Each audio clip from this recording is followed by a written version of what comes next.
Hello and welcome to the Gamers Tavern. This episode many people have been looking forward to for a while. Our impressions on the new edition of Dungeons and Dragons. Now, all three of the core rulebooks are out now, but when we recorded this back in September, we only had access to the player's handbook.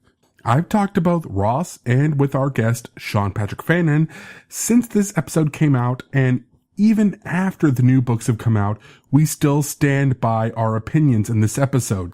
The release of the Monster Manual and the Dungeon Master's Guide have only cemented our feelings about this edition. To curb any commentary about edition wars, I want to point out that I am personally currently playing in a Pathfinder game that you'll hear more about as the shows progress. And I'm about to start DMing a Pathfinder game very soon. With that said, I absolutely love the new edition of D&D, and I plan to keep running it for quite a while alongside my various Pathfinder games. Remember, there's no hate at the Gamers Tavern, and edition wars are bullshit. Now, some quick housekeeping. I wanted to let our Kickstarter backers know, if you pledged at the $25 level, you are entitled to some drinking glasses. Kickstarter wouldn't let us call them beer glasses, but frankly, they're 16-ounce tumblers. Come on. Anyway, those glasses are going to be shipped out sometime either this week or early next week at the latest. They're all boxed up, and we're waiting for the rush of last-minute holiday shopping to end before we ship them out, because even though I've literally taken one and punted it against the wall and the glasses came out fine, I'm still a little bit nervous about shipping them out. I mean, come on, I used to work for the post office. I know what those guys can do to packages. Now, for our backers at the $10 or higher level, which entitles you to access to our premium content for free for the first 6 months, we're currently planning to have 2 pieces of content up for you in January, both of which will be recorded around the time of ChupacabreCon in Austin, Texas. If you didn't make it in time to back our Kickstarter, you can still find that premium content either linked at our website at gamerstavern.org, as well as iTunes, Amazon, DriveThru, and many others. Now, you may be asking yourself, what's a ChupacabreCon? Aside from a vehicle in Halo, thank you Red vs. Blue, it is only the most awesome tabletop gaming convention that Central Texas has to offer. From January 9th through 11th, the convention will have more games than you could possibly play if you had several months to hit them all. What about special guests, I hear you say? How much more special can you get than Shane Hensley, the creator of Deadlands and Savage Worlds? How about Jeff D., the artistic prodigy that brought you most of the classic RPG monsters that you think of to life? Cam Banks, the architect of the Cortex system, Steve Kinson, superhero game designer extraordinaire, and an amazing Shadowrun designer, Robin D. Laws of HeroQuest and Feng Shui fame. Oh, and there's a couple of guys you may recognize, Sean Patrick Fannon, Ross Watson, Daryl Mott Jr. They're going to be there too. Oh, you want some more guests? How about former Gamers Tavern guests, Jason Morningstar, Kevin Nunn, Jennifer Renee, and so many more. You want more reason to show up? Seriously? How about on Sunday, we're going to be recording 2 shows live in front of an audience. We're going to play a game live for a Gamers Tavern Game Table special episode one-shot. And on top of that, after the game's done, we're going to be recording a Gamers Tavern episode live in front of the audience right at the convention. And it's going to be all about what we experienced, what we played, what we demoed at the con, as well as in celebration of small gaming-only conventions. So join us at ChupacabreCon in Austin, Texas, January 9th through the 11th. And you can find out more at ChupacabreCon.com. With that said, grab a drink from the bar and take a seat at the table in the corner, and we'll be right back after this word from our sponsor. Hi, this is Sean Patrick Fannon, founder and chief visionary officer of Evil Beagle Games. We're the publisher of Shinetar, the epic high fantasy setting for Savage Worlds. It's like Lord of the Rings meets Die Hard. We also publish the very cool and quirky deck building game Colossal Clash. The Beagle's proud to sponsor the Gamers Tavern, a place where you can relax and get schooled at the same time. Seriously, you listen to these guys, you get free points on your gamer knowledge score. So grab a drink and listen to my friends Ross Watson and Daryl Mott as they interview the best and the brightest in the hobby about all kinds of great stuff, or live play something really cool at the virtual table. And remember, Evil Beagle Games. Bad dog, good games. Now somebody beer me!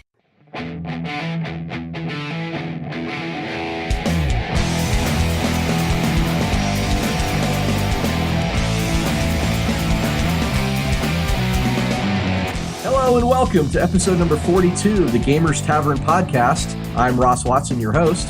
And I'm Daryl Mott Jr. And tonight we have with us a friend of the show, special guest, and seems like perennial recurring side character, Sean Patrick Fannon. Hi, it's me again. 42, the answer to the universe and everything. I think it's amazing we've come this far. Yep. That is a lot of episodes. Life, the universe, and... So tonight we're going to talk about a really interesting topic. We're going to talk about the new Dungeons & Dragons 5th edition, or Dungeons & Dragons Next, as I think it was called. So before we do that, let's jump into our ever-standard gaming character sheet for Sean Patrick Fannon. What is your gaming character sheet, sir? I'm just this guy, you know? Sorry, I had to make a Zaphod Beeblebrox reference since we're talking episode 42. And I'm going to do a little different. I'm going to actually go D&D stats for this one, since that's what we're talking about. So I think I'd have to claim, folk hero is my background. No, I don't think I'm going to go quite that far with it. But yeah, my gaming character sheet, I think I can fairly easily claim at least a 12th level game designer, and I'm thinking at least 16th level, GM, just for sheer fact I've been doing this since 1977 as a player and 88 as a pro. And I've worked on, you guys have heard this a few times now, started out actually working on Champions professionally. D&D was the first game I played and ran, and the original, before they even talked about what edition was what. Worked on Champion stuff during 4th edition, Star Wars. I've worked on both the 1st edition stuff and a lot more on the 3rd edition stuff. Did some stuff for World of Darkness and White Wolf. Worked with you, Ross. Not only did we co-work on the Star Wars stuff, but worked under you for a cool thing for one of the Dark Heresy books. That's right. I wrote the Fantasy Role-Playing Gamers Bible, which explored all the history right up to 3rd edition release, which is kind of ironic when you think about it. What is your ideal? My ideal? Yeah, what's your ideal? The ideal that drives your character. That's interesting. You should ask that. I want to leave my mark on the hobby in a way that's not just about how many books I sold or how much money I make at this or anything like that. I want to transform the hobby. I want to take it to another level. I want to be a part of one of those sea changes. And I think to a degree I can sort of claim to be a part of one of the key sea changes. I sort of was a part of the transformation of the business model. I mean, Steve Wick and those guys were the key drivers in the whole digital distribution and publishing model. And I think that was a huge impact on the game industry, as a business. But I would really like to be a part of changing how people play and creating a truly amazing network of connectivity at the game table. And I see a lot of potential that's still untapped there. Okay. So what's your bond? What do you care most about? Entertaining my players, making sure everybody at the table is having fun. That's more important to me than anything I do, whether it's as a writer or a GM or just a participant. Okay. I would almost say Corinne would also be a bond. Okay, well, all right. Yeah. And finally... Yes, I'm sorry, honey. He's absolutely right. I was totally focused on the game stuff. That was mean. No. I'm going to be sleeping on the balcony. I'm just following the instructions in the player's handbook. Yeah, I'm going to be sleeping on the balcony when she hears this. That's going to be awful. Finally, choose a flaw for your character. This represents some vice, compulsion, fear, or weakness. Won't play evil, won't play in an evil campaign, don't want to play with people who want to play dark. So, there you go. All right.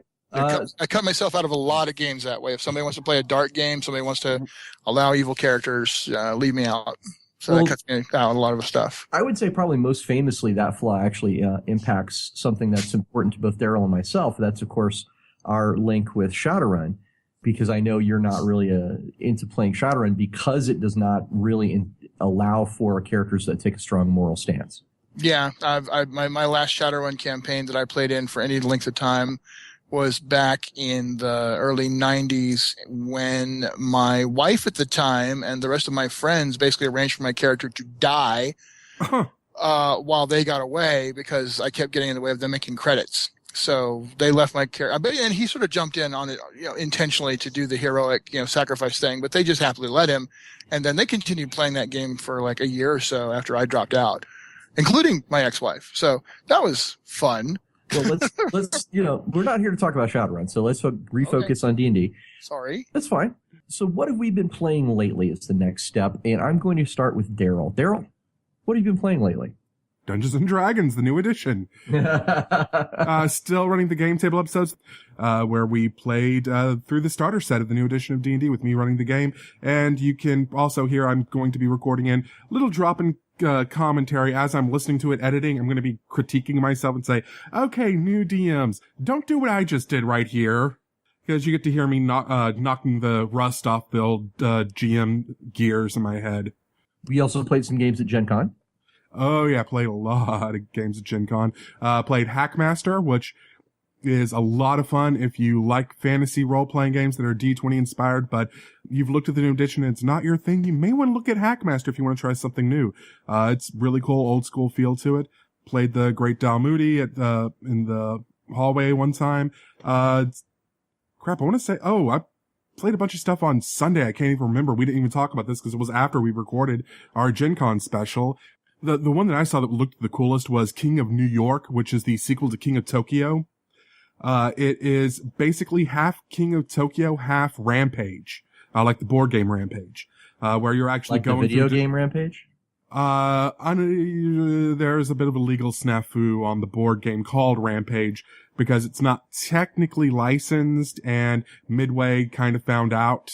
Okay. And so now they're changing their name to something else for the new printing of it.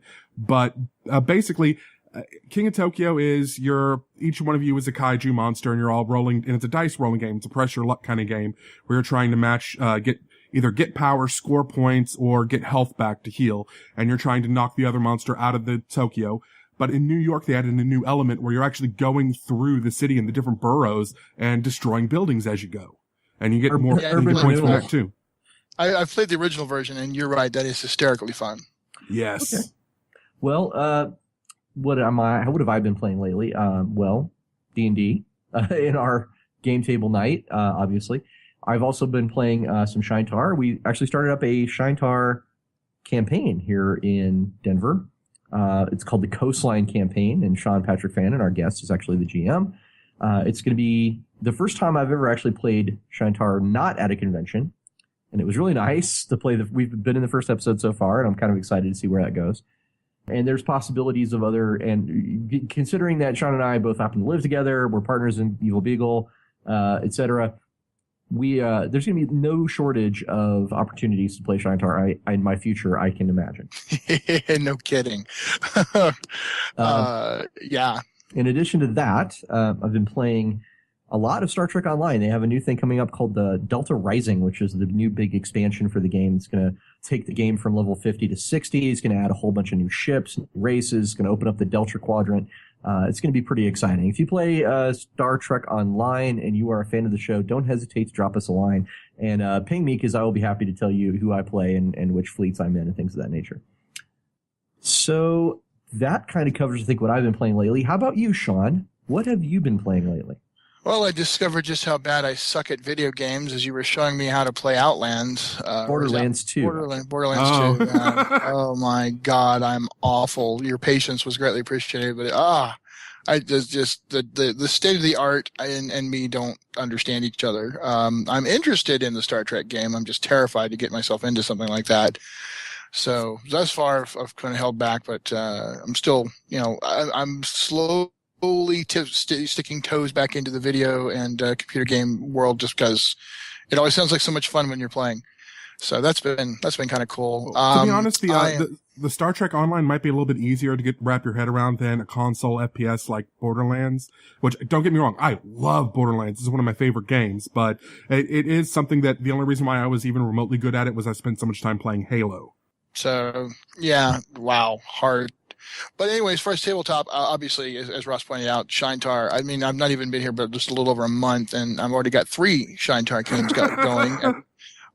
Just because there's a lot of people here who want to play. There was the big stuff that we did at Conclave that was very successful. So there's a regular game at the local game store, Total Escape Games, that we're doing. There's another one going on over one of the players' houses that we do. And then this new one that we're starting up, which is the Return to Coastline one, which I'm really, really excited about. One is Corinne and Samantha, my belovedest, and my daughter get to play along with Ross, who finally, as he says, gets to play as a regular player. And then these 2 wonderful people that we've met, who were just desperately looking for a really good game that, wasn't just all hack and slash and was more role play, and they're really enjoying it. So that's been the first session. Yeah, it was great. And I'm going to go ahead and steal a Tavern Tale right here, right now. Oh. Okay. Because in the Tavern Tale section, we talk about memorable die rolls or memorable events. There is a memorable die roll, but it's actually like a much longer build up to that. So in this Coastline game, one of the players is a fan of Leverage, the show Leverage. You familiar with that, Daryl? A huge fan of Leverage. Well, this player decided she wanted to model her character off of Parker, the thief character from Leverage.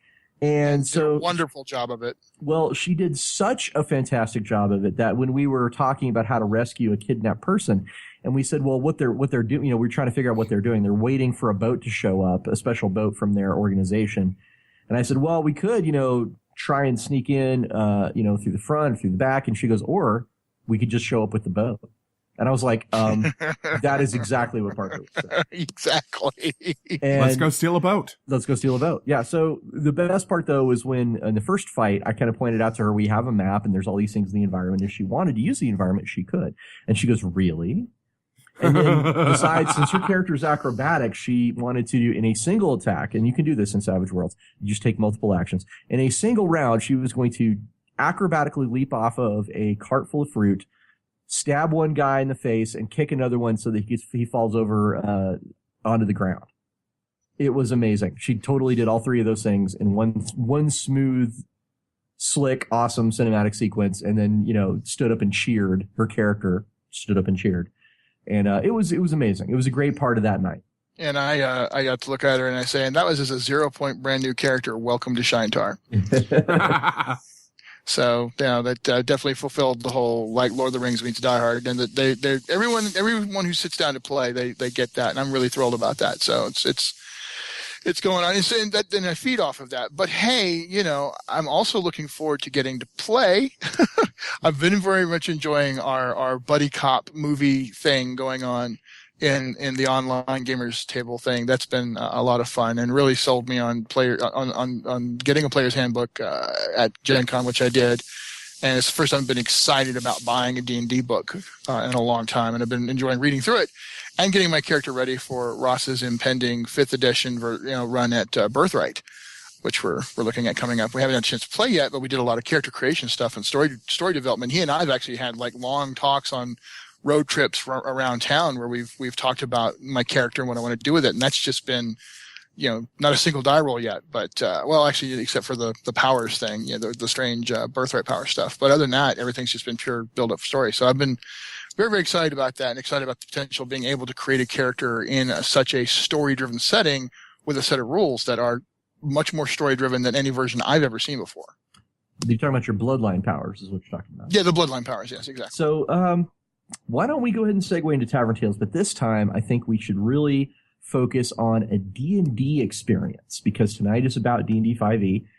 I think, with all of our stuff being kind of in already the gamers table, like all of us have been involved in that, I don't think we should talk about things that have already been recorded. So let's pick a Tavern Tale about D&D. I mean, it can't be about 5th edition, obviously, because I don't think any of us have played anything outside of Game Table at the moment.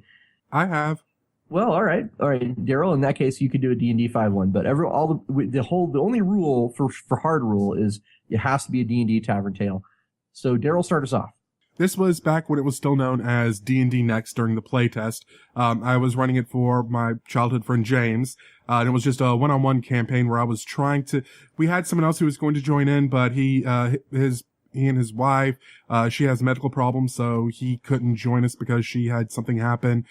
And it wasn't really a die roll. It was him desperately trying to avoid rolling the dice. What it was is I was trying to recreate the, Thieves Guild campaign that I've talked about before on the show that I played in, back in 3rd edition at the local game store where, we were setting up a Thieves Guild in Waterdeep. And so what he was actually a lone thief because we couldn't set up the guild without only one person. That's kind of hard to do. But I was eventually going Looking for group.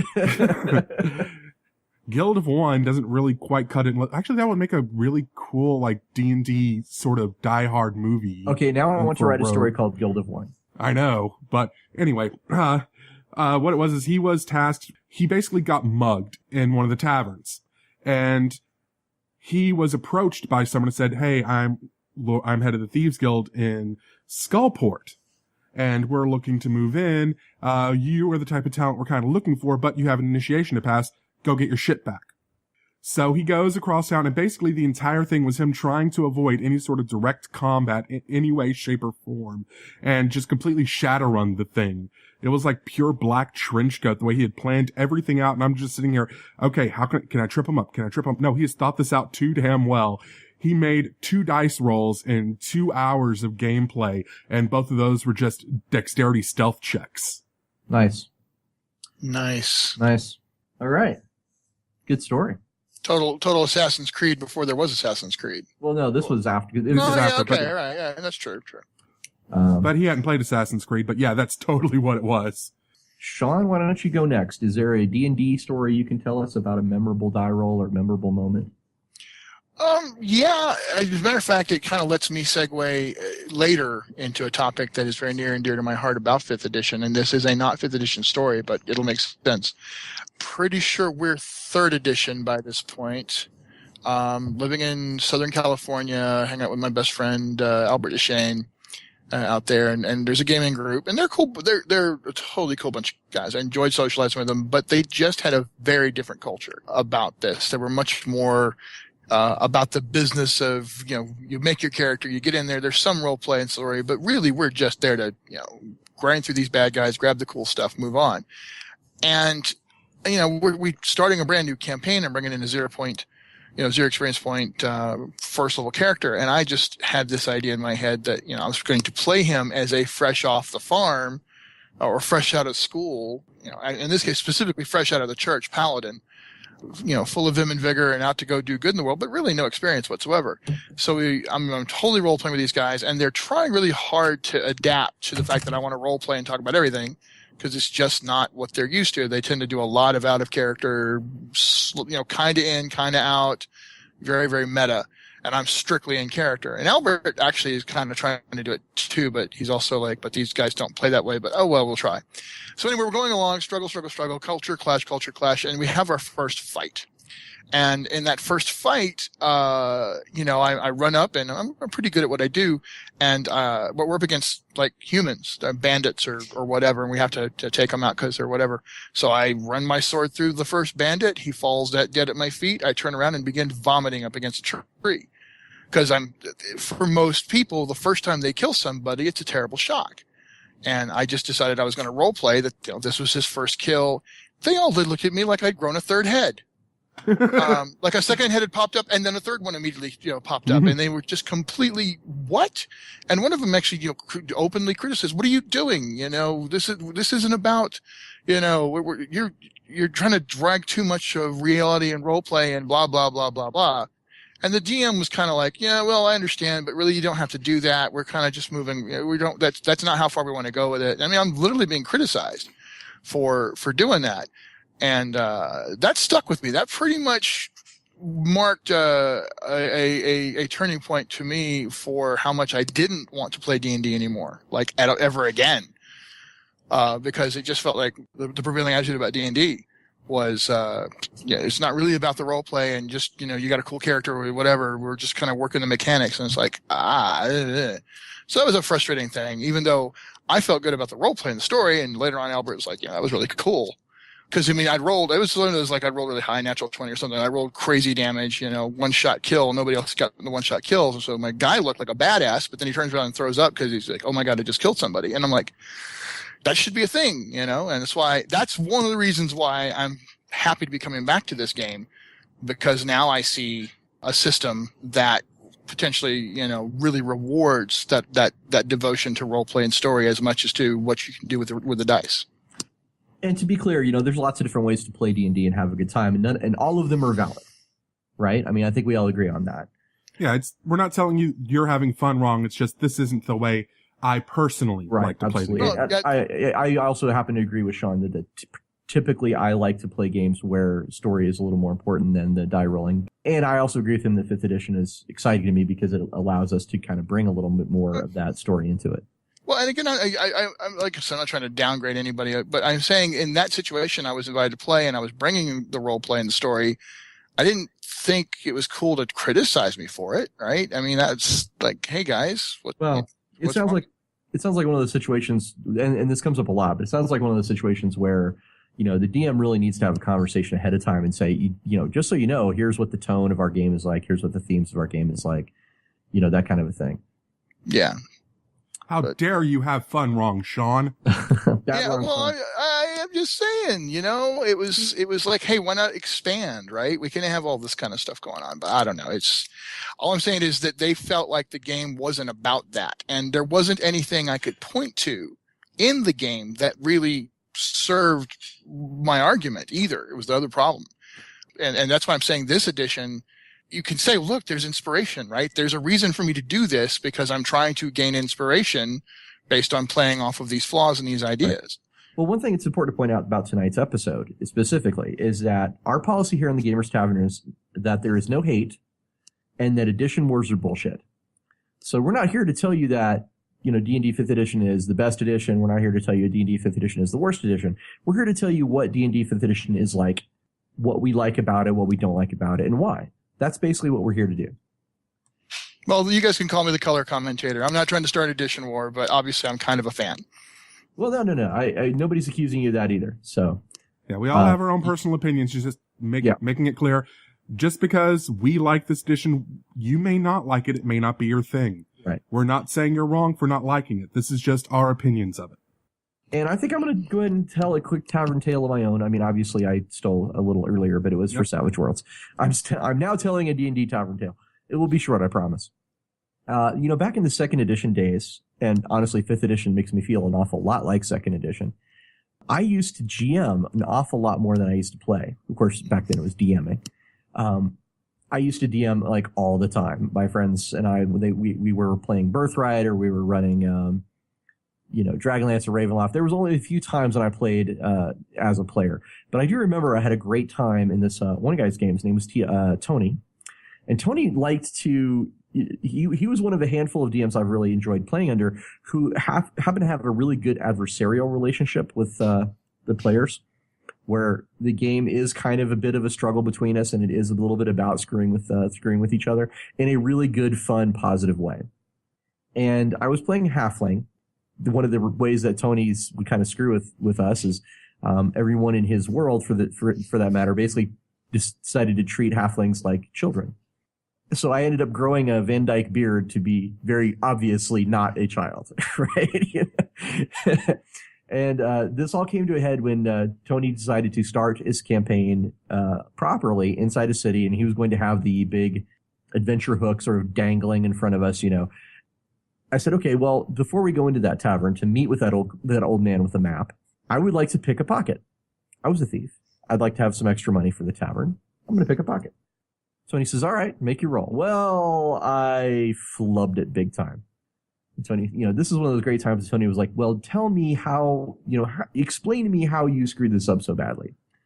And I said, okay, well, here's what I think. I think that what I actually did is I picked the pocket masterfully. I got pulled the money out. I have the money pouch in my hand, but I was so happy with the way that I did it that I just held it up high and I shouted, yes! at the top of my lungs.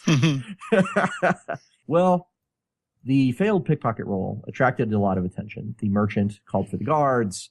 The guards started chasing me around. I hid under a wagon. They set the wagon on fire. A long story short, our entire party ended up getting captured except for myself and one other person in this giant brawl that erupted in the center of the city that began with me failing to pick a single pocket. It was a very memorable, awesome, at least for me. I don't know about the other people at the table. I hope they had a good time. I really do. Let's just say I remember it very fondly, but it was many, many years ago. And that's my Tavern Tale. Sounded like a blast. And you bring a lot of enthusiasm to whatever's going on at the table. So it's kind of infectious. Cool. Thank you very much. So, all right, let's talk about D&D 5th edition. Daryl. Yes. Tell me about, is it D&D Next? Is it D&D 5e? What should we be calling it? This is the confusion. The official name of this edition of Dungeons and Dragons is Dungeons and Dragons. Done. That's it. That is what this edition is called. Which actually, and that's not confusing at all, right? And this, I actually pulled this up so I could read it off. Here are all the editions of D&D that have ever been printed. We've got Dungeons and Dragons, the Dungeons and Dragons Basic Set, Advanced Dungeons and Dragons, Basic Dungeons and Dragons, Advanced Dungeons and Dragons 2nd Edition, Dungeons and Dragons 3rd Edition, 3.5, 4th Edition, Dungeons and Dragons Essentials, and Dungeons and Dragons, which has been called the 5th edition of Dungeons and Dragons in some Wizards of the Coast material, and was, during its playtest period, had the code name D&D Next. And that's where a lot of the confusion's coming in, is for over a year, WotC was calling it D&D Next, but it is just Dungeons and Dragons officially. Well, I'm gonna postulate, or I'm gonna propose the following. For me, whenever I think of this game, I think I'm not going to be able to think about it without thinking 5e. Mm-hmm. So for me personally, for just Ross Watson, whenever I talk about this game, I think the thing that comes to mind most easily for me is 5th edition Dungeons & Dragons. Well, and I think it's a reasonable statement for the state of the industry, but I have a speculation as to why at least some of the people involved in deciding what to call this made that decision. I suspect it will be a long, long time before we see another version. And that may be true based on some of the things that they have said and some of the things they've done, in that they're wanting to make this edition a sort of living rule set where they're going to be applying rules patches as they go along, adding new classes and things like that at a much slower pace than they have with either 3rd or 4th edition. Well, you know what would be hilarious is if they come out with Advanced Dungeons and Dragons next year. I lobbied, because they are calling the free rules you can get on the website right now. If you go to dnd.wizards.com, you can get basic Dungeons and Dragons for free. And this is something since day one of D&D Next I've been saying they need to split it in. Here are your basic D&D rules. Here are your advanced D&D rules. And they kind of did that. The player's handbook is technically Advanced Dungeons and Dragons. You do not need the player's handbook to actually play the game. We didn't have it until our most recent recording. Well, maybe advanced. I don't know. Anyway, I just thought it was fun. If you weren't down the hall behind the closed door, I'd throw something at you. Sean, what do you think about, what is it, D&D Next or D&D 5e? Well, as I said, I consider it absolutely, and in terms of accuracy, it is the 5th edition of Dungeons and Dragons. If you look at 4th edition and 3rd edition, this is the 5th edition. There's just no way around that, regardless of nomenclature. And so I agree with you. That's how it's got to be discussed. Know just enough about marketing to be dangerous, and know enough to say that Daryl's probably right, and I suspect that we are going to see a long haul look and approach to this particular one. They're going to learn from some of the mistakes they made the first couple of times around, and try to keep this one solid and foundational. Try to go back to what happened when they released AD&D and then maybe 2nd edition, but try to keep that and keep producing product off of that. And fortunately, I think they've got a winner of a platform to do that with. I think you're right. What's really interesting to me, and just a little background for the listeners, I've been playing Dungeons & Dragons for 30 years now, actually probably 32 years. which is a long damn time to play Dungeons & Dragons. Gentlemen, you have both almost been playing Dungeons & Dragons longer than I have been alive. So Shut up, you punk. Get off my lawn. I've been playing it since I was about 7 years old. So there's that. You know, I've been through every edition I've bought, I've played. And I have the honor of being one of the guys that worked on Dungeons & Dragons 3.0 and 3.5, specifically Complete Divine, I believe, for 3.5 has my name in it. So, you know, having a lot of experience with D&D and having a lot of a really long perspective on D&D, there's something about 5th edition that I have to say I really like, but it's something that is also, to me, it feels fairly obvious, and I just want to mention it to see if you guys agree with me. It has a very strong 2nd edition feel to it, or I might even say 1st edition feel to it. I was going to say 1st edition to me. That's what I felt all through the playtest. This is the best version of the 1st edition D&D rules I've ever seen.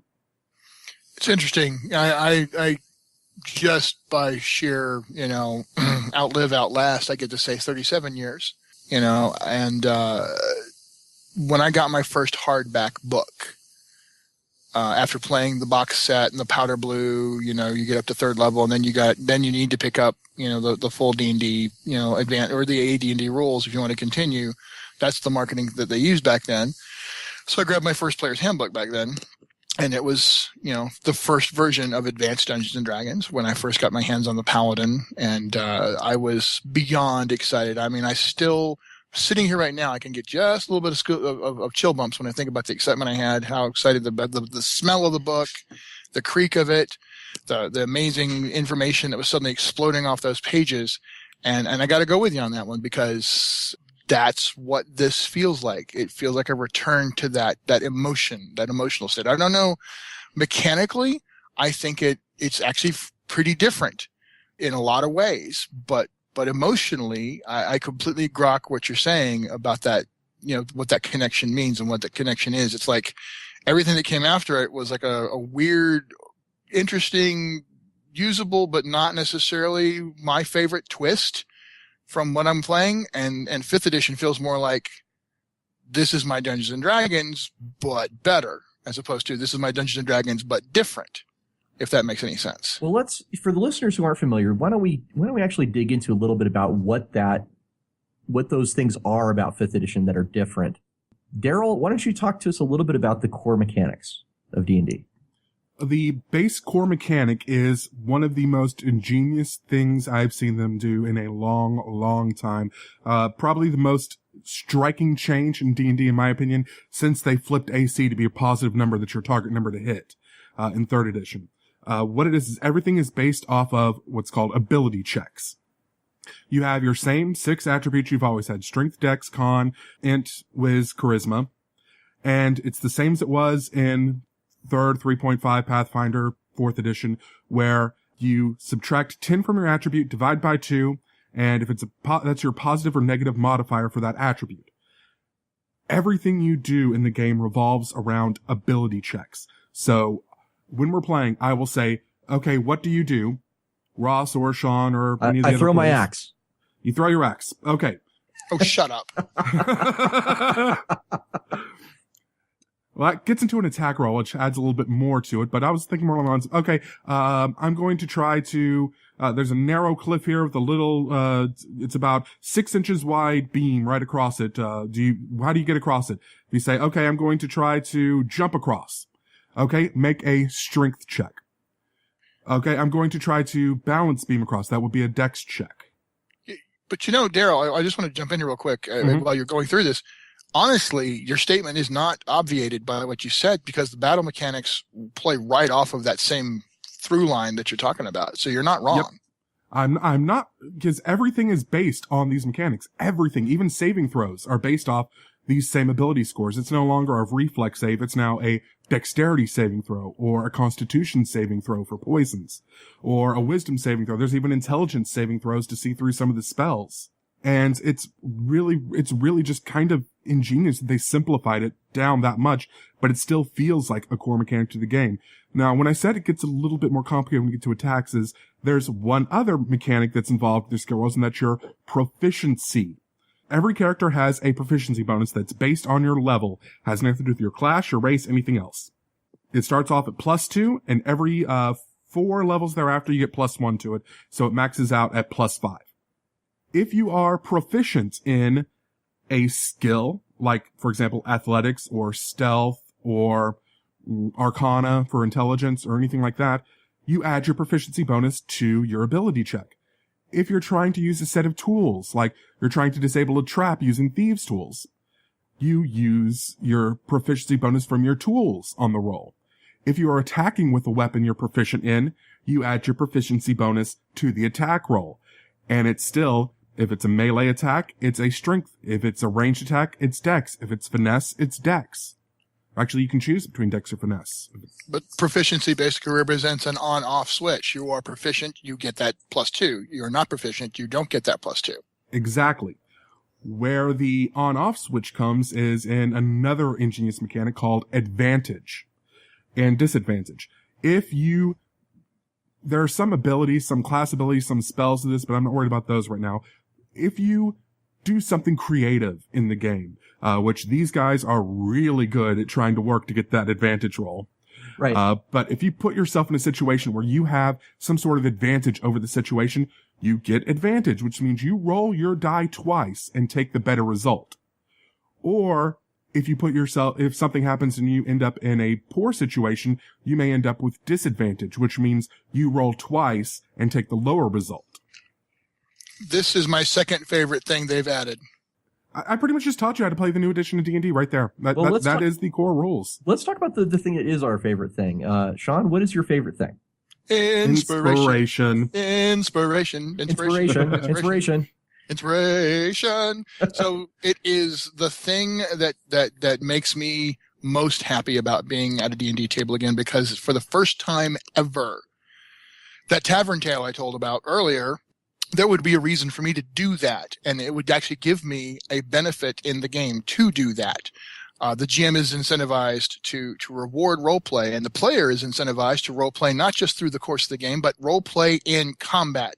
I have never seen an iteration before now where there was a core brand produced and published in the core book reason to roleplay in combat. That advantage thing that Daryl was talking about, you can spend your inspiration. If you have it, it's a 1-0 thing as well. You either have it or you don't. If you have inspiration, you may expend your inspiration to give yourself advantage, which basically means you get to roll another d20 and hope it comes up better, for example. Or you can even give inspiration to someone else if they're in trouble. It's like, I have inspiration and I give it to them. But when you don't have inspiration, you have a good reason to look through your stuff on your character sheet and to go through the stuff that you've been doing and establishing as who you are and what your character is about, and find reasons to do it in the middle of combat. Because if you're out of inspiration and you're in a bad combat, you want inspiration back somehow. So finding a moment during that combat to fall on a flaw or to invoke something about your bonds or something, and to role play that moment out while you're taking your action or while you're talking to your friend or whatever, that is an incentivized, moment to role play in the combat to get that inspiration, and then you have inspiration again and you can use it later to save your dumbass or to save somebody else's. I really, I like the idea of the traits. I think that's really cool. I kind of want to see more. I felt a little limited by the choices that are in the book, but they do give you a good range, right? Like I wasn't sitting here going, wow, there's nothing here. I was sitting here going, these are all good, but I kind of like a little more, right? That's the only thing I had to say about it. And there are a lot more in the player's handbook than there are in the basic D&D rules. And they are also going to be coming up a lot more in campaign setting books, for example. Right. There's going to be a lot more things coming up with that. Race expansion books are going to be more about that. Right. And it flat out states, if you don't see one you like, talk with your DM and make one up. Right. That's exactly what I was getting to. Is actually the book tells you flat out that gaining inspiration from role-playing in a compelling way is what it's all about. And your GM will tell you how to do it, right? I like that they open that up with a conversation, about a communication between you and the GM, so that you and the DM in this case, you and the DM, about what you can do to earn inspiration. I love any game that encourages player and DM communication and cooperation and just finding out more about the expectations and goals that each person has when they come to that table, because role playing is so interactive. It is so cooperative, and I like a game that encourages that. Dear listeners, if you those who know me or have heard before or remember how I still hate dungeons with every fiber of my being, but I will go into a dungeon with this game system because I like it that much. That should tell you something right there. Yeah.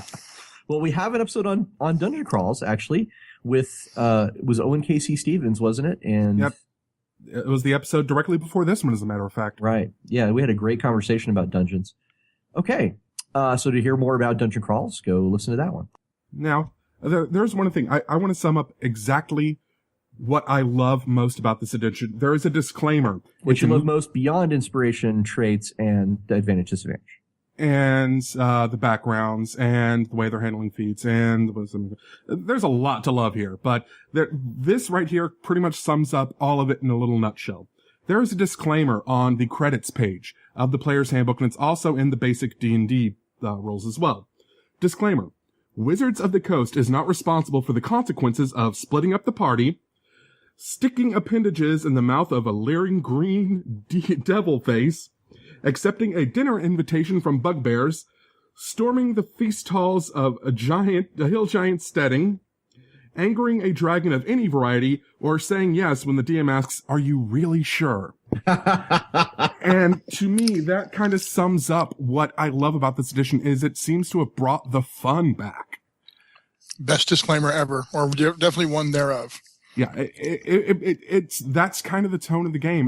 This is a game. It's supposed to be about fun, and that's really what this game seems to be. There's not nearly as, I don't feel as bogged down with the level of bookkeeping that I did in even second edition, let alone third, 3.5, or fourth. Well, let's talk a little bit about fifth edition outside of its mechanics. Sean and I were actually talking earlier today, and we were discussing, something that was important about 5e is beyond the fact that it's a new edition of D&D, beyond the fact that it has these really cool mechanics and feels and tones and things that we really like. It's got an impact on the gaming industry as a whole like no other game can, because it's Dungeons and Dragons. And because I think more so than any edition I can remember besides third, it's the release of this new edition is causing some big waves. Indeed. In a positive way. Let me be clear about that. Yeah, and there's always been the joke that, well, I mean, again, this was last night. We were I was running a Shine Tower game over at Total Escape. We went over to Village Inn, had a cup of coffee and a piece of pie, and we were talking about gaming and all that, and waitress was being friendly but seemed somewhat perplexed, and I said, we're getting our geek on here, role-playing games. She says, well, I don't know what any of that is. And then I just couldn't help myself.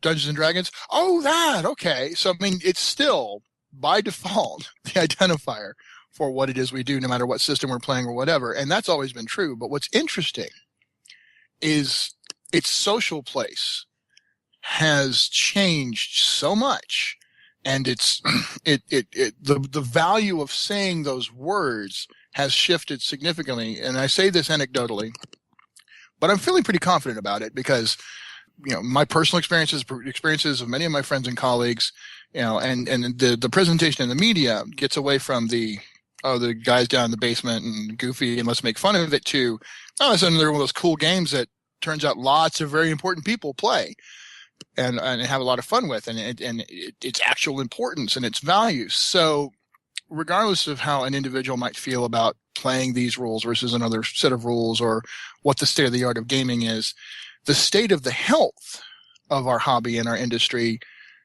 necessarily resides, at least in some way, on what the state of Dungeons and Dragons is in the marketplace. Well, and this is really important because the last 6 years, ever since 2008, Dungeons and Dragons has actually been on the decline in our industry. It has been, when 4th edition was released, it was saddled with some very poor marketing decisions.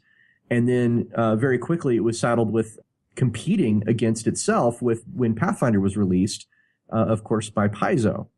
So it kind of splintered. I would say that in 2008, 2009, we had a splintering of Dungeons and Dragons fans in the industry, people who wanted to play D&D. You know, a lot of them went to Pathfinder. I mean, in fact, over the last, I want to say 3 or 4 years, Pathfinder's been outselling D&D. Outside mass market retailers like Barnes & Noble and Amazon. In the hobby industry, it's definitely been outselling for at least 2 years, possibly 3 years. Oh, yeah. Depending on how you want to call it, based on the fact that Pathfinder's always had just the core rulebook, when at the same time D&D had the Player's Handbook 1, 2, 3, plus they had the Essentials books. And there's a lot of factors to take into consideration when I say that, but I think for the sake of argument, it's possible to generalize to a point and say, for the most part, Pathfinder has outsold D&D, recently. And even in a broader sense, there was always the vast majority of the pie was owned by the Dungeons and Dragons brand. And then there was that one section that was slivered off into tiny, paper thin slices for just about everybody else, unless, White Wolf had a larger, Right. But that was true. This is what I'm saying. That was true up until 2008. And then that big chunk of pie that was all D&D all the time was suddenly split. Exactly. Then you had, maybe a third of the pie was Paizo, and maybe slightly more than a third was D&D, and it kind of shifted back and forth, but there became a lot more room. And that's still true. Right now, I'd say we could still make the argument that it's the great 800-pound gorilla has lost some weight. It's still 400 pounds, but it's no longer the 800-pound gorilla. Right. But this is what's important about 5th edition, right? Is that to me, I think the designers of 5th, and maybe even to a larger extent, WotC or Hasbro, they knew that coming into this, they were at a disadvantage. For the first time, a Dungeons & Dragons game that was released into the marketplace was not by default going to be the biggest kid on the block. So I think it feels like to me, a little bit, just given context of the environment in which it's in, that 5th edition had something to prove. Mm-hmm. Most assuredly. So why don't we take a quick break and get something to drink, and we'll be right back to talk more about D&D 5th edition. Are you looking for a new game to play? Drive-Thru RPG is the internet's largest source of role-playing games. Enjoy our game table episodes with Shadowrun, Dungeons & Dragons, or Mutants and Masterminds, and you want to join in? Or is World of Darkness, Battletech, or Fate more your thing? Or maybe you just want to check out games from our guests like Accursed and Shinetar, the Savage World settings. Just go to gamerstavern.org/drive-thru-RPG and you can have a new game to play in minutes. And they also have the largest selection of free games, source books, and starter sets anywhere in the world. Go to gamerstavern.org/drive-thru-RPG and support the show with every purchase. And we're back on episode number 42 of the Gamers Tavern with Sean Patrick Fannon. Hello. We are talking about Dungeons & Dragons 5th edition. We talked a little bit about the core mechanics, and we talked a little bit about the context of the industry in which 5th edition was released. Sean, why don't you tell us a little bit about how the impact of D&D 5th edition and what it's been on the marketplace? It's only been out like a short time, right? I mean, it was released, the basic set just a couple months ago, and now the Player's Handbook at Gen Con. But what can we tell so far? Well, it is absolutely a publicity and marketing boon, I think, for the brand and for Wizards of the Coast. It was a little odd, their presentation and the way they approach things at Gen Con, but I don't think there's going to be any arguing the fact that the books are selling like mad, and there's immense amounts of conversation about it. And again, you just look at the mass media. It's being mentioned in the largest contexts that you can think of, outside of like one of the nightly news anchors on NBC or whatever. But a couple of them are doing fluff pieces too, though. So its presence, its impact in terms of the debut, it is a noted moment in pop culture history and in entertainment history. So I would say that it is in the same ballpark, at least, as most major movie releases, as a big deal. And more contextually within the gaming community, whether it's electronic games or otherwise, they care. They care a lot. They're talking about it. It's important. What's it like? What's it play like? There's Facebook groups exploding all over the place just talking about this. and very excited about it. There's a whole new round of edition war going on as well, which, that falls almost into the whole, even bad publicity is good publicity. And then there's a lot of shouting now of this isn't about an edition war. This is just about talking about the new D&D game. I don't know. It's, he's a bad mother. Shut your mouth. Just talking about Dungeons and Dragons. I can dig it. But the thing is, everyone's talking. A lot of people are talking, and it's huge. And I don't think that conversation is remotely over yet. I think we're going to see it continue to roll forward as a major point. I think a lot of game stores may become very interested in D&D and role playing, but especially role playing, D&D in the stores again. Carrying those books and having those shared campaign things. I don't even know what they're calling it now, but basically the encounters, right? Yeah, and it's now called Adventure League. Yeah, the D&D Adventure League is a thing here in Denver. It most assuredly like is. A bunch of super friends. Oh, stop! But I think the statement has been made.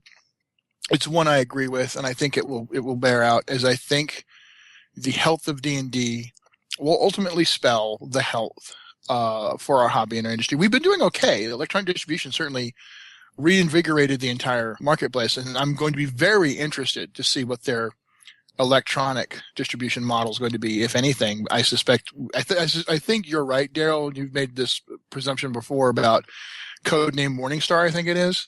It's now called Dungeonscape.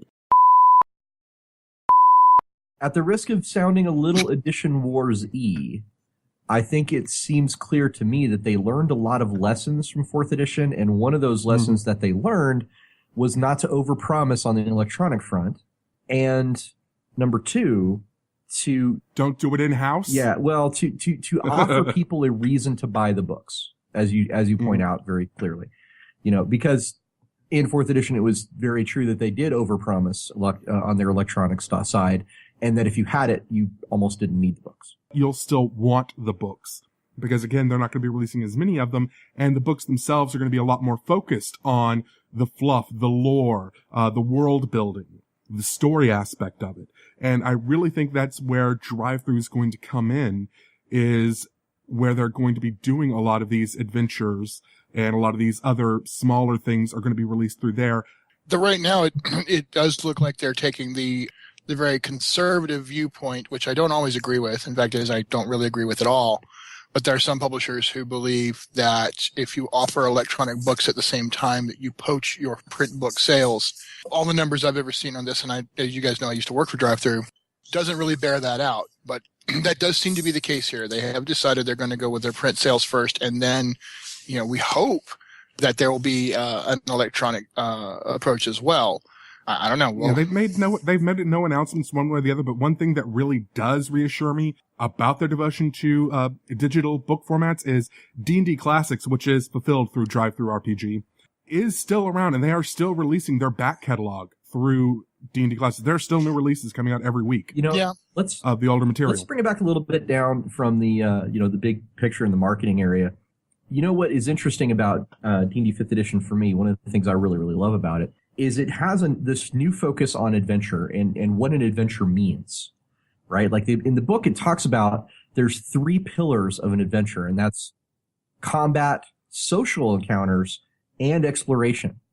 I love the fact that it's very clearly stating that, fighting things is only about 1/3 of what makes up an adventure. I mean, they get very, very interesting details about that. I'm going to actually read just a brief passage to give you an idea of what I mean. They say, for example, on page 8, the adventure is the heart of a game, a story with a beginning, a middle, and an end. Now, it goes on for, 3 more paragraphs all about that, but it specifically references talking about, a campaign is like a TV series, and it talks about how, you're telling your character's story. These are things that were not as emphasized in previous editions of D&D.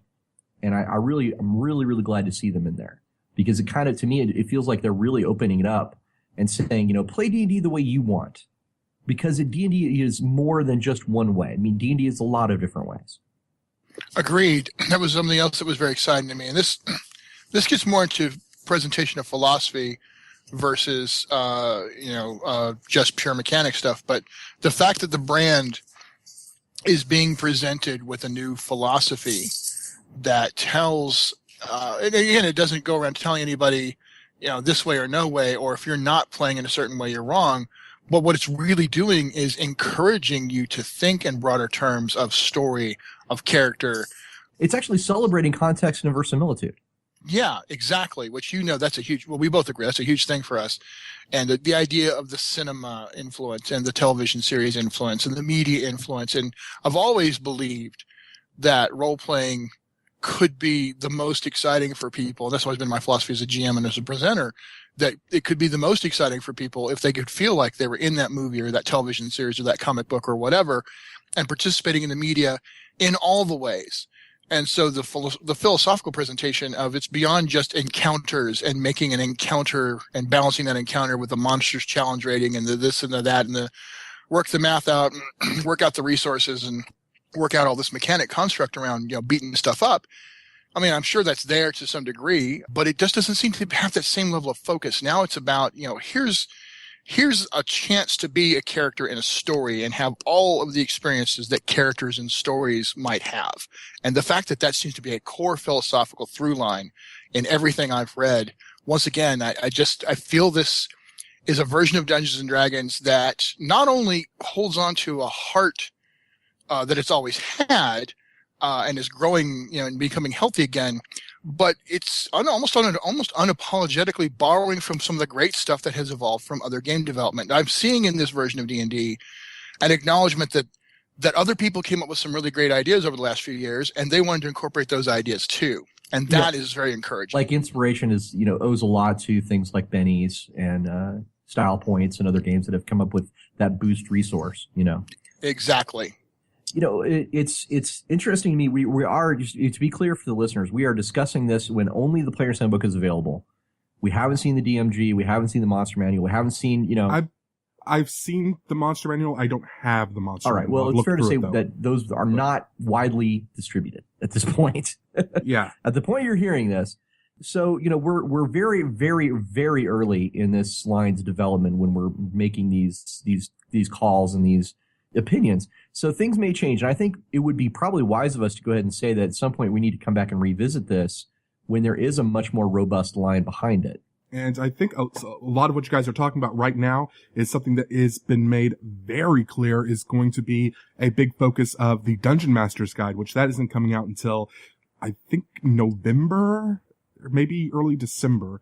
But what that book is, it's all options for the Dungeon Master to add things to the game, to change things up. It's going to have options. If you like that sort of, I like having the math balance. I like being able to, assign, this is what their resources are, and I want, action all the time, sort of combat focused game.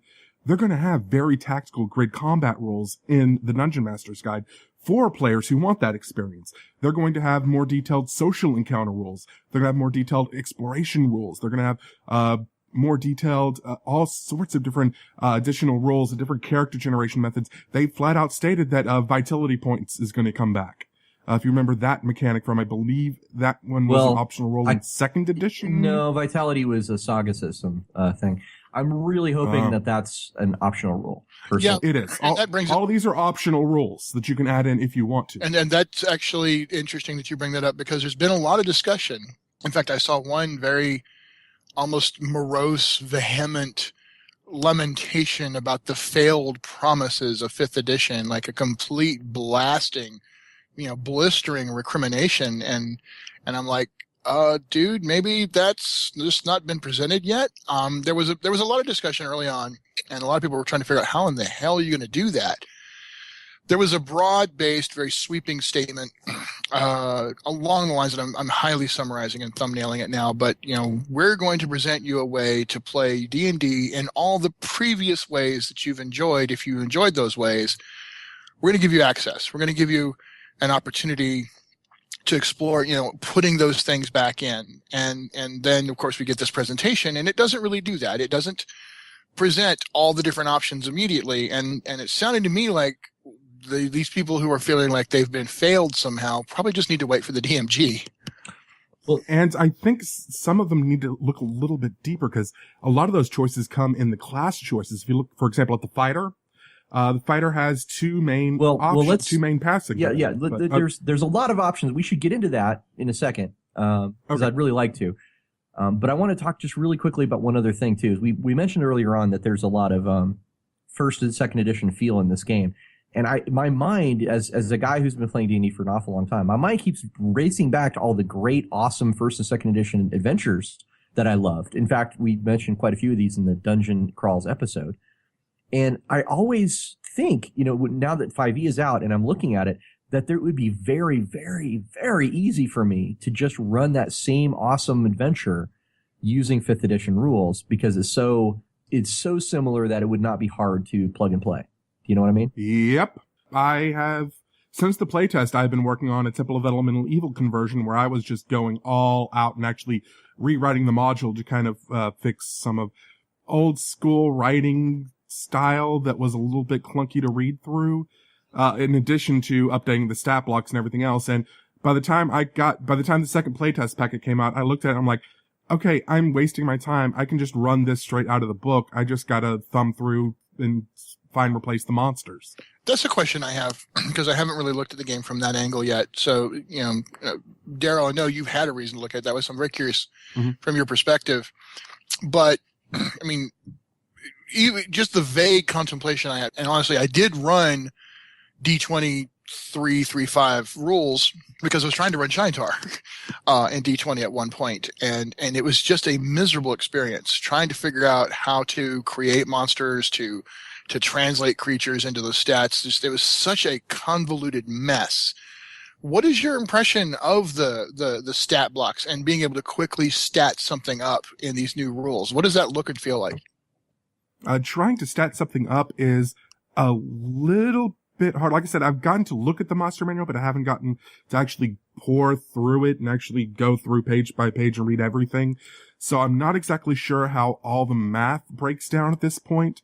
But I will say that balance-wise, it's not nearly as critical as it was in 3rd edition and especially in 4th edition that an encounter be perfectly balanced or that it can be a little bit tougher. Like this is one challenge level higher than their party level, so it's going to be a difficult encounter that's going to use up 2/3 of their resources, and you can fudge things a lot more easier. You can put the players up against something that's a little bit out of their league. Well, not as bad. Let's look at the skeleton. There's a skeleton on page 310 of the player's handbook.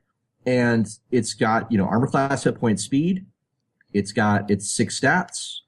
And then it's got six notations underneath it. And then it's got its two attacks, which is, one is a sword, one is a bow. That seems pretty simple to me because the 6 things underneath it that I mentioned are just, it's got a vulnerability to bludgeoning. It's immune to poison. It's immune to the condition of poisoned, and it's got a passive perception roll, dark vision, 60 foot, understands languages and new in life, but it can't speak, and a challenge rating.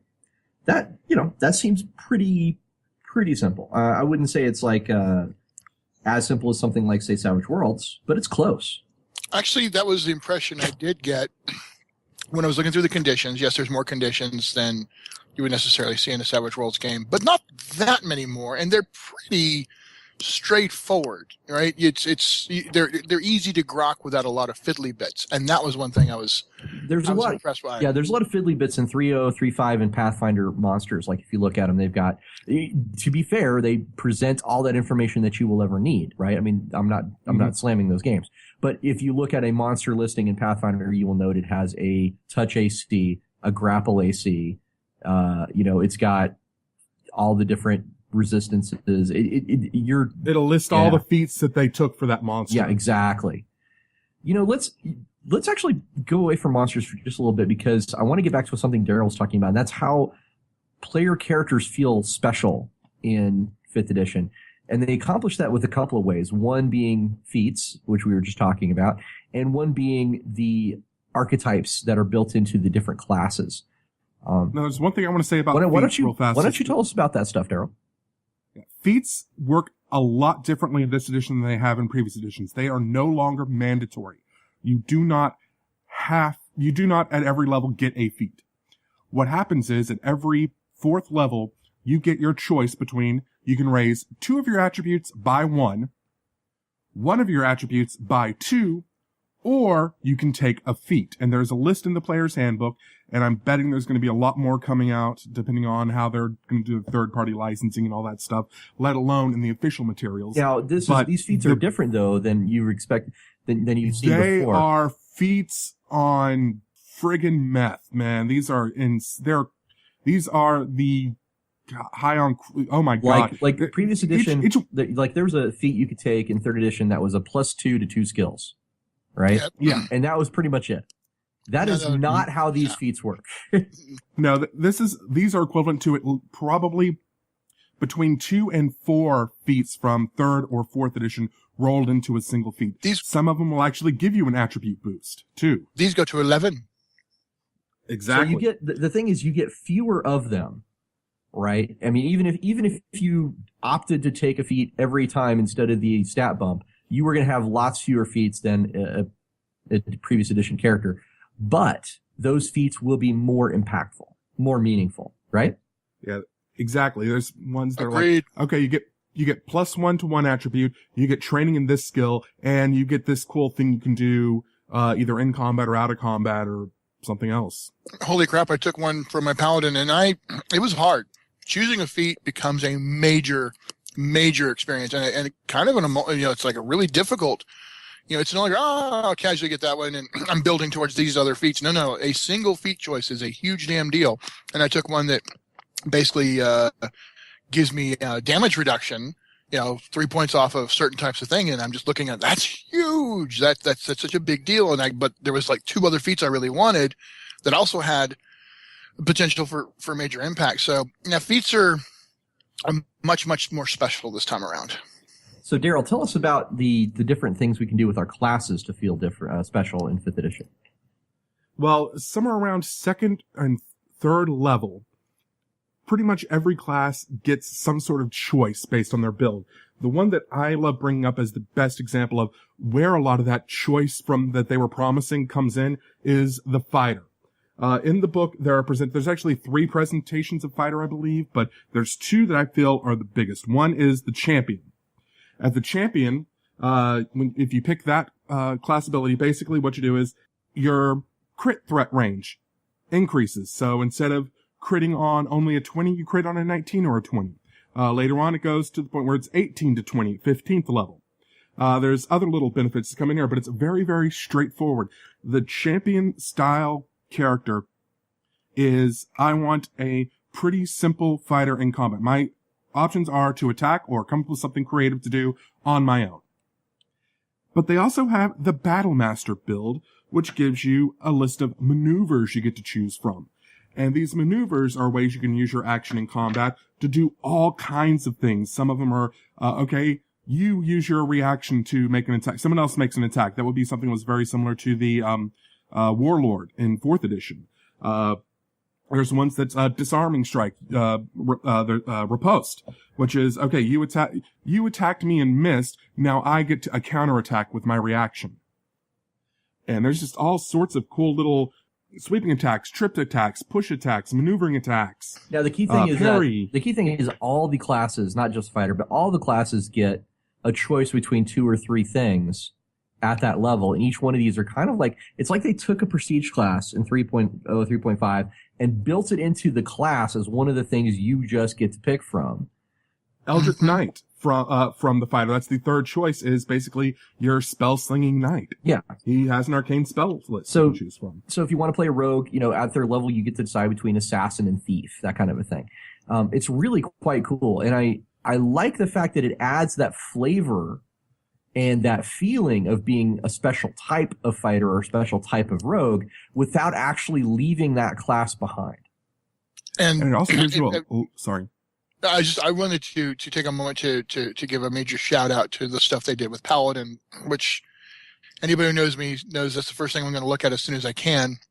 And the fact that I love the Paladins. I do too. And what's really interesting to me is at first, when I first glanced at it, I looked at it and was, oh, well, okay. They pretty much they still have that damn the lesser spellcaster thing. Okay, so how can I get around that? What can I do to, because it used to, in third edition, the first thing I'd do is take a variant as soon as I could to get rid of the spellcasting. It's like, why bother? And then I started reading. And I started reading what they actually did with spellcasting and the spellcasting slots for paladins and how they integrated it completely with the smite mechanic. Like, blow through your spell slots to do a smite instead. Or, hey, do a reaction, or whatever it's called, a bonus action, I think it's called. Is that a bonus? Is it bonus action is a extra action on your turn. Right. Reaction is an out of turn action. Right. So they have bonus action spells that are variant smites. So the spell casting of the paladin suddenly makes perfect sense. You don't want to get rid of it. It's integrated into how the paladin should operate by casting a bonus spell. You no longer feel like a second string cleric. Exactly. So all of a sudden I'm like in love with having the spell casting options, because it's not just the bonus action smite altering spell. You still have the other ones. Sorry about that, guys. Raya wants to join in on the conversation apparently, but it just is another example of how they really went through and seriously thought about it. I mean, there was a big promise of, we're really going to dig through this thing. We're going to break it down. We're going to rebuild it. And we're going to seriously think about what people have said and what people have complained about, and what people like and what they don't like. They really did. They didn't just whistle Dixie. They really did. And it shows for me in the Paladin build. It also shows for me is what Ross was talking about, which is that you have these alternate ways to approach the Paladin.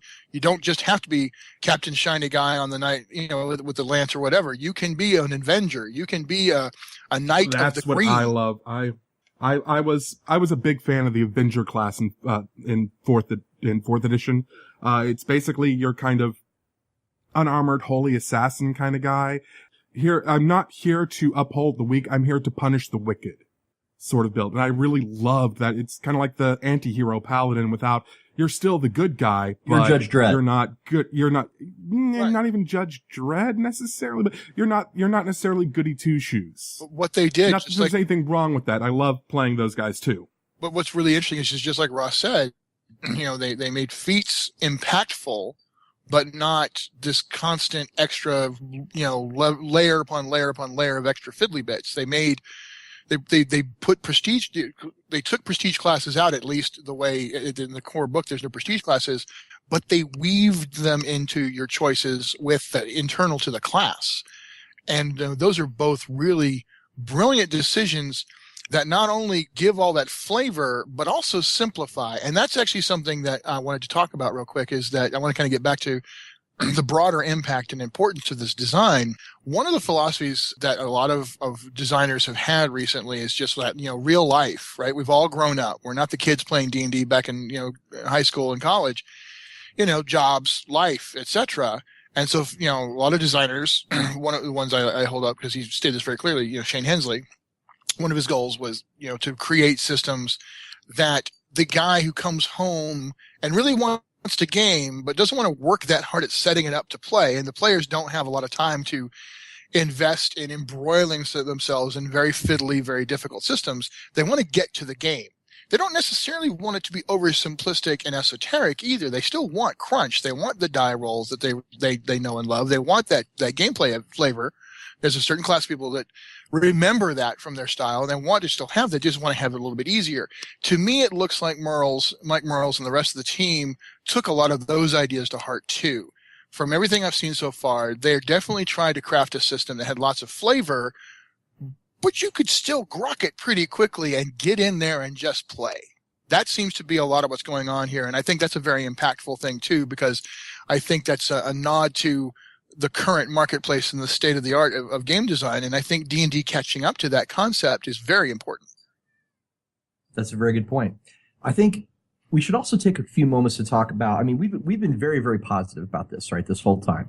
And I think it's fair to say all three of us have a very positive opinion of D&D 5th edition. But it wouldn't be fair to the listeners if we didn't cover a little bit of what we think are maybe some flaws or some places that didn't quite get all the way to the places that we wanted in D&D 5th edition. Daryl, why don't we start with you? Is there some things that you think of about 5th edition where you're like, well, this could have been a little bit better?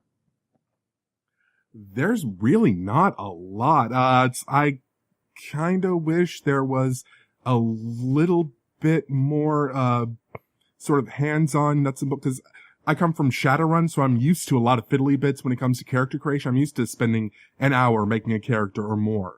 So I kind of wish there was the option for a little bit more hands-on when it comes. I mean, they have a point-buy system in there. You're talking about. Yeah, more depth to the character, being able to build maybe a little bit. I love the simplified, streamlined skill system, but I would have liked maybe an option for a little bit more to that.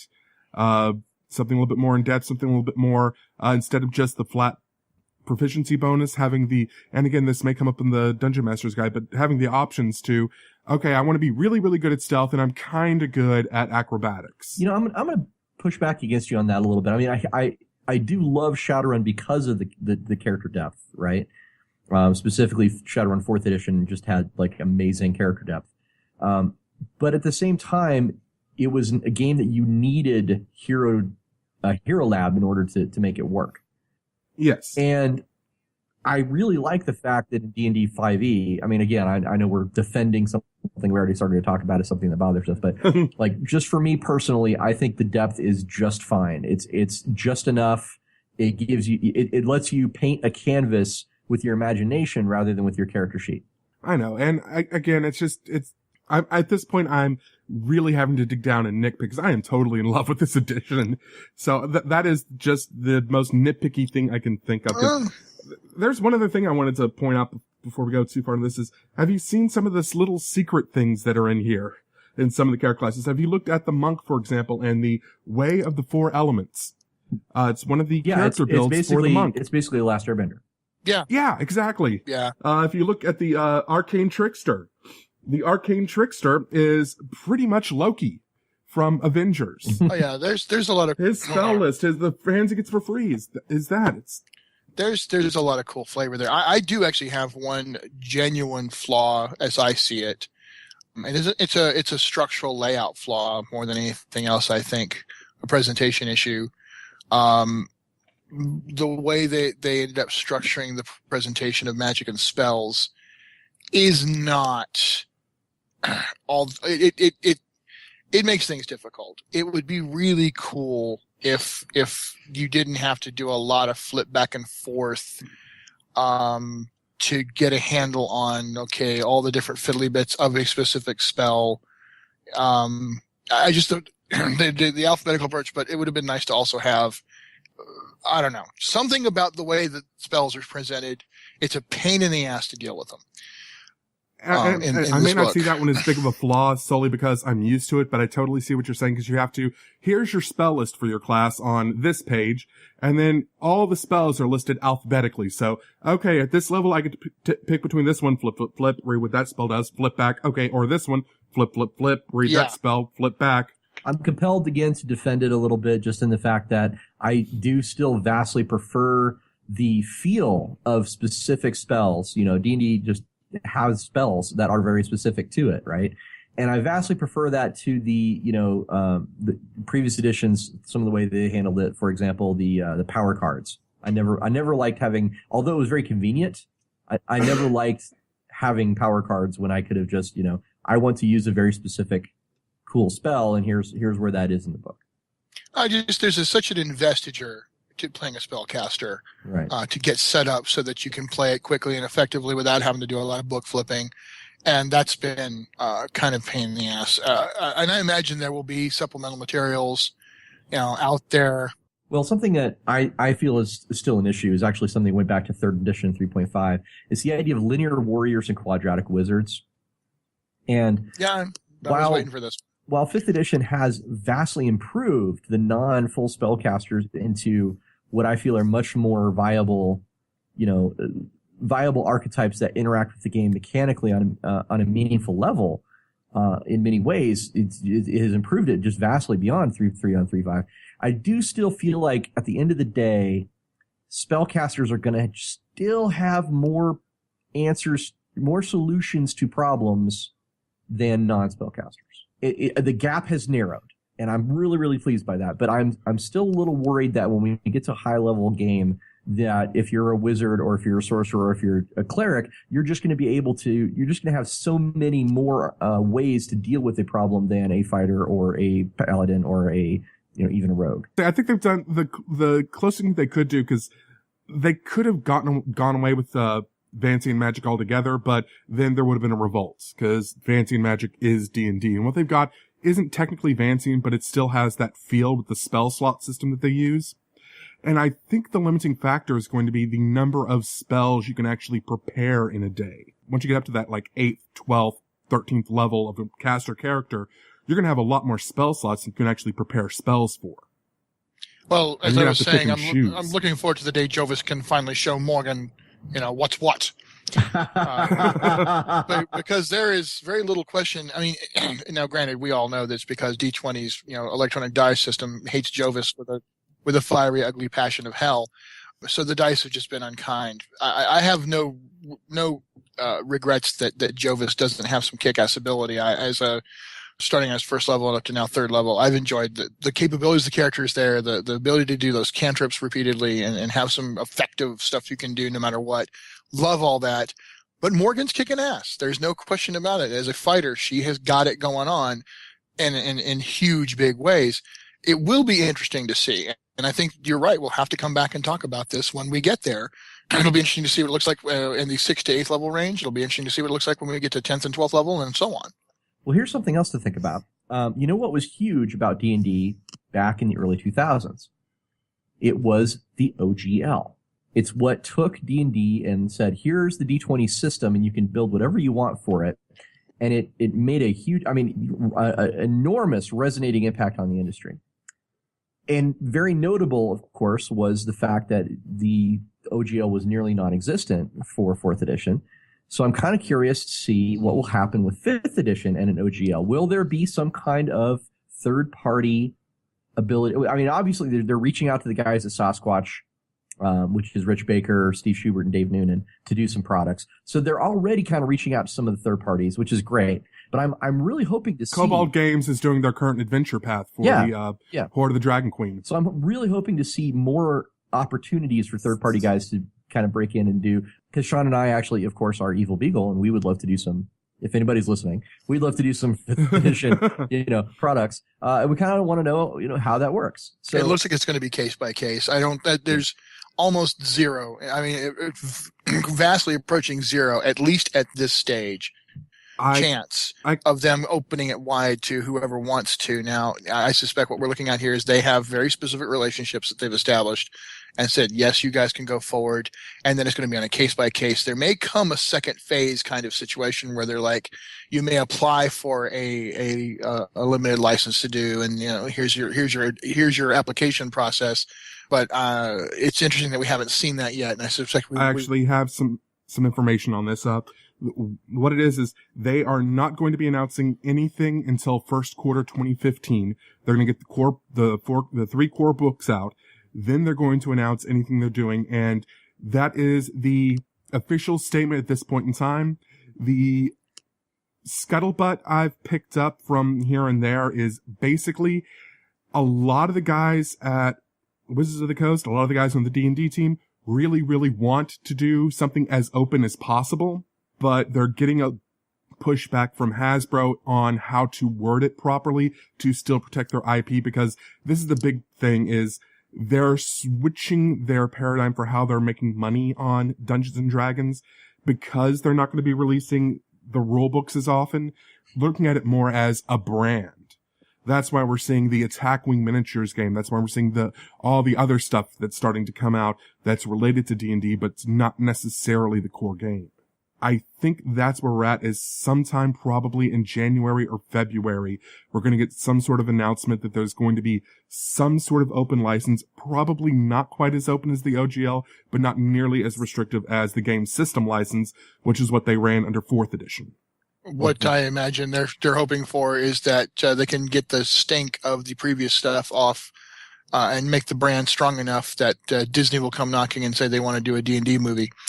I think that's what Well, they're they have- hoping for. Well, the movie rights are very convoluted. We could do a whole episode on just the D&D The movie movies. rights are in court. The first court date is September 17th, I think. Okay. I've got full coverage on that on Ain't It Cool News in my column. if There's you wanna look that up. just a really long. Trust me, there's a really long story about that we could probably do a whole episode on, and maybe we will at some point. But it is a big long tale. I bet some of it will be covered by Shannon Appelkline someday in his history stuff, because part of the thing that made me think about how much D&D 5e throws back to some of the older games. The Kickstarter for Designers and Dragons was going, and I read the 70s edition. Oh my god, it was so good. And it really goes into detail and depth about all the different designers and all the different editions of the game, and how TSR, came to be and how it came to not be. So Here's one thing I want to point out when we're talking about the old school feel. Do you know who are some of the people that are at the helm of writing the new plot for Forgotten Realms? I bet we do. Ed Greenwood, R.A. Salvatore, Richard Lee Byers, pretty much all authors that are working. You forgot. Friend of the show and former guest, Richard Lee Byers. Richard Lee Byers. Yes. My apologies. But yes, they're bringing those guys on. They're in talks, but there's no official word yet on Eberron. Who are they talking to? Keith Baker, former guest and friend of the show. There are talks about Dragonlance, bringing that back because Kinder were part of the playtest. Who are they talking to? Margaret Weiss and Tracy Hickman. Just a quick aside, I never realized just how important Dragonlance was to TSR until I went and read that 70s book. Holy crap, if it wasn't for Dragonlance, Dungeons & Dragons would have died in the 80s. So just think about that for a minute. Yeah, the novel sales kept them afloat for a long time. No, it'd be interesting if they decide to go back to Birthright one day. I hold out hope that it will someday be the remembered setting. It's always been the forgotten setting, though, for many, many years. I was talking to a of course lot of people at Gen Con about it, and there were a lot of people remembering it. So huge fans of Dark Sun out there, too. Yep, Yep, absolutely.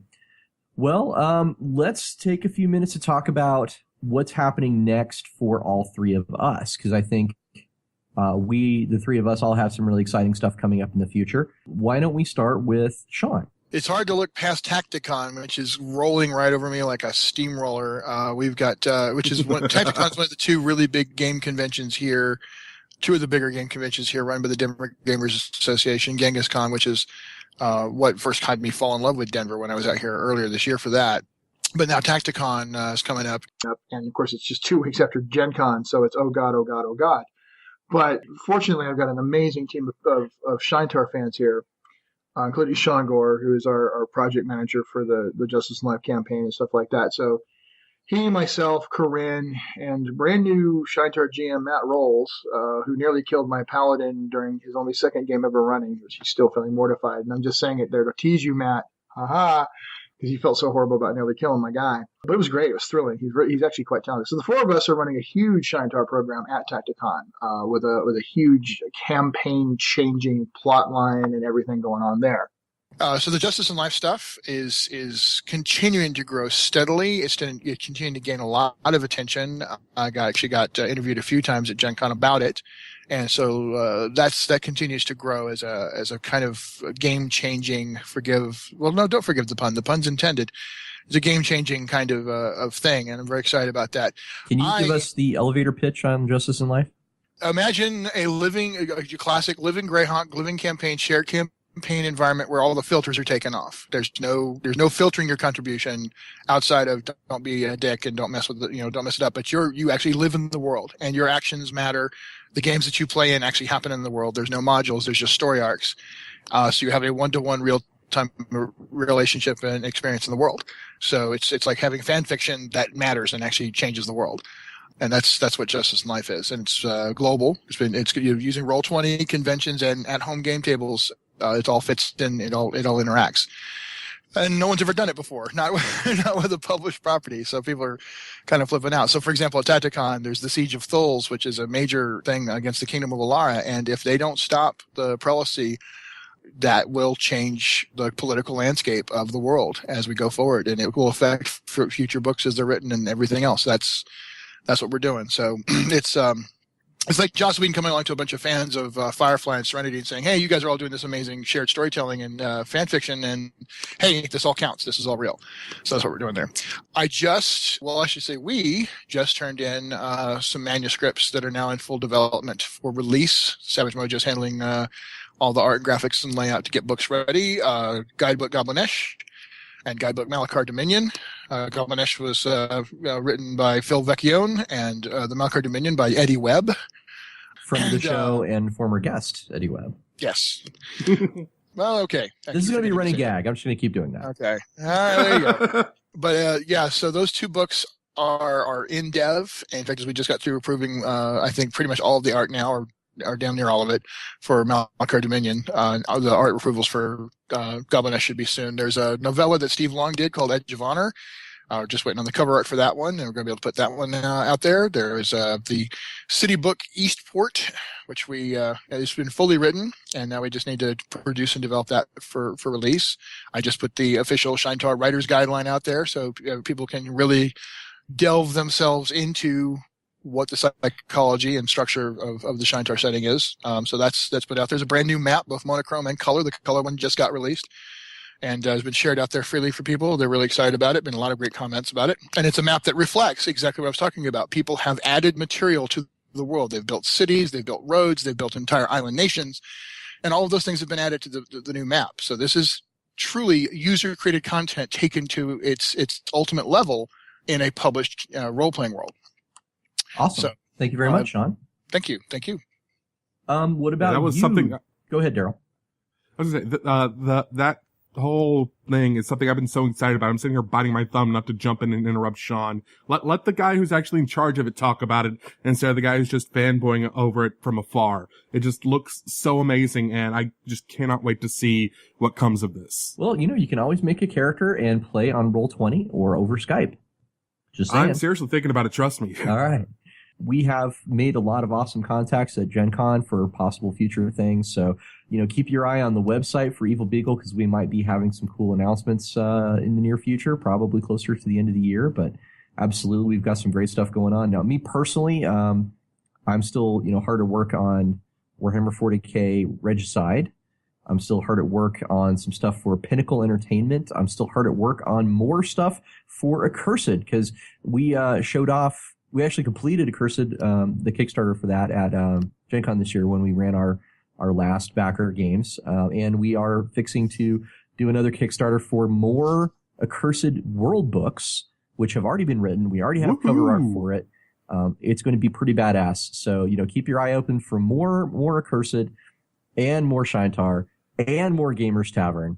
Lots of stuff happening. It's going to be really exciting coming up. I want to jump in here real quick because this has been publicly announced. So I'm going to brag on you here, Ross. Savage World of Lankmar actually is one of the things that Ross is connected to for That's Pinnacle. True. And he's going to get a chance to work with Shane Hensley, the original brand manager Tim Brown of Dark Sun and Dragon Kings fame. So bringing Lankmar back to the game table via Savage Worlds, Ross is a huge part of that. So well done, Ross. I'm actually really loving reading through the Fafford and the Grey Master books. Oh my God. It's been so long since I've read these. And I'm loving it. I'm really excited about being a part of the Savage Lankmar thing. And it's going to be super cool to see it on the shelf. Did you know about that, Daryl? I did not. That is really exciting. Scoop. Yep. Scoop absolutely. Right here first. Yeah. Well, I mean, it's fair to say there's a lot of things we love here on Gamers Tavern. We love Champions. We love Shadowrun. We love Birthright. We love Ravenloft. And we also happen to love Savage Worlds. So there's just like a whole bunch of, list of things we like to do. And I'm glad that I get to do some things with Pinnacle on Savage Worlds because it is such a great game system. And I think that pretty much sums us up for like the cool, exciting things coming on the horizon for all of us. How about this? Daryl, what are your final thoughts on Dungeons & Dragons 5th edition? Even if you are the most hardcore, die-hard Pathfinder fan, OSR fan, it doesn't matter what edition you play, the basic rules are online for free. dnd.wizards.com. Download the basic rules, give them a read through. I'm not saying it's going to convert you. Play the system you want to play. But, and this is something I always say, even if it's not a system you're going to play, you're going to find some inspiration in there somewhere, possibly in inspiration itself, but you may find something in there that says, oh, this is really cool. Let me bring this to my Pathfinder game. Let me bring this to my Swords and Sorcery game. You never know. It's always, the only thing you're going to be out is some time, and worst case scenario, when you're online arguing, you'll at least know what you're talking about. Very good. Sean Patrick Fannon, what are your final thoughts on D&D 5th edition? Well, I'm digging around to figure out which D20s are going to stop screwing me for the first time in a long time. I mean, I want to play Dungeons and Dragons, and I have not been able to legitimately say that since I was a kid. And I realized that's for me, that's huge. I want to play D&D. I'm not sure I'm ready to run it, but I definitely want to play it, and I'm excited about that. I think D&D's back. I think it's returning to a marketplace that is a little bit more robust and a little bit more diverse than the marketplace it once enjoyed being the absolute dominant role. But I think there's lots of room. I think people like to play lots of different games these days, and I think Dungeons and Dragons 5th edition is going to be one of those games that lots of people are playing.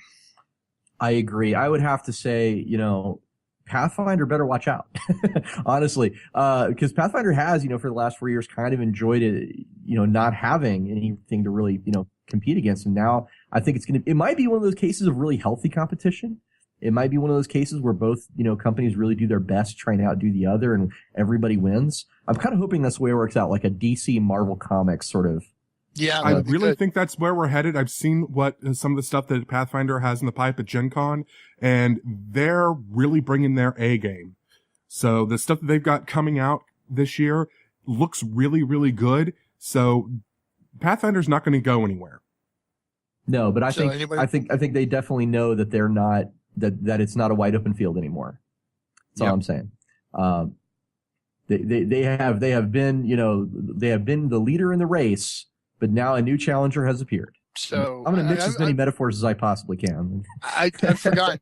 Has there been a second edition announced? For what? Pathfinder?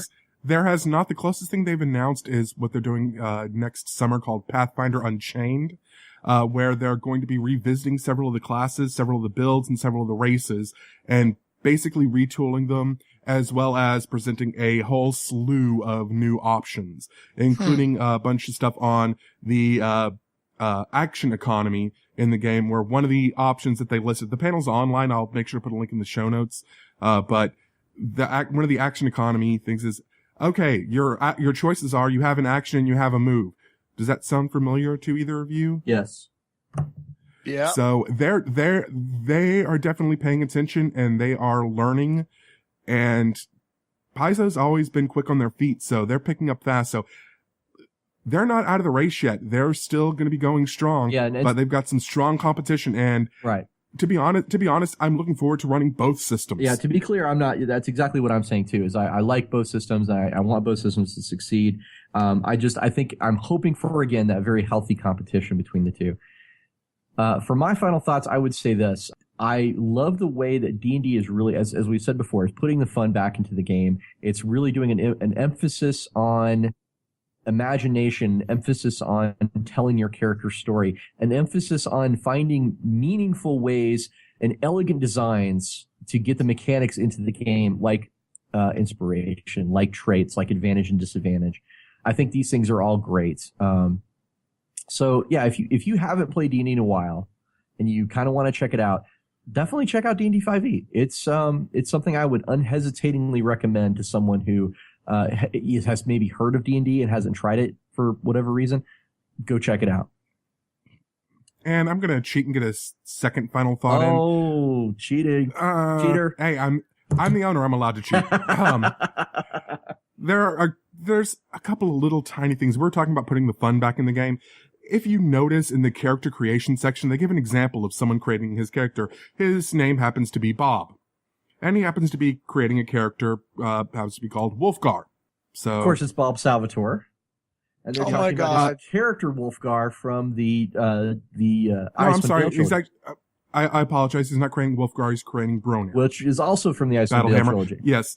If you look at the where they give the examples of two players picking their traits for their characters, the two characters are Tika from Dragonlance and Artemis and Trary from, again, R.A. Salvatore's Dark Elf novels. No. Artemis and Rary. Well, yes, you're right. Artemis and Rary. I'm sorry. I was thinking of Elaith Crownnober. My bad. You're right. Yes, absolutely. Artemis and Rary is Bob. Insert comic book store guy here. Yeah. Sorry. Excuse me. I believe. Wait. No, I'm wrong. And their attention to detail even goes down to the point that the dice set that comes with the starter set for basic D&D looks exactly like the dice that Abed uses in the Advanced Dungeons and Dragons episode of Community. It's the same sort of blue dice with the shell on them with the white numbers on it. It looks almost spot on screen accurate. So that's how much attention they're paying to how much of a pop culture influence that D&D has. And again, bringing that fun back and reminding you how much fun it is to play this game. Very good. That's a great final thought. Let's close out there because the Imperial Guard are coming by to shut us down, and the tavern will have to be closing very, very soon. So, on behalf of Daryl and myself, we want to thank Sean Patrick Fannon for joining us. Beer me. Given the circumstances, it's likely we will see Sean again soon. So, thank you again for showing up on the show, and until next time, may all your hits be crits. Have you been looking for a dark fantasy RPG setting? Are you interested in seeing a new take on the action horror genre? Then you should check out Accursed. Accursed is a setting for the Savage Worlds RPG created by me, Ross Watson, and my good friends Jason Marker and John Dunn. It is a world where the heroes are monsters who fight for redemption against the witches who have conquered their land. To find out more about Accursed, search for Accursed on drivethrurpg.com. Accursed is now on sale there and in many other fine retailers for gaming PDFs. Thank you very much, and I hope you enjoy Accursed.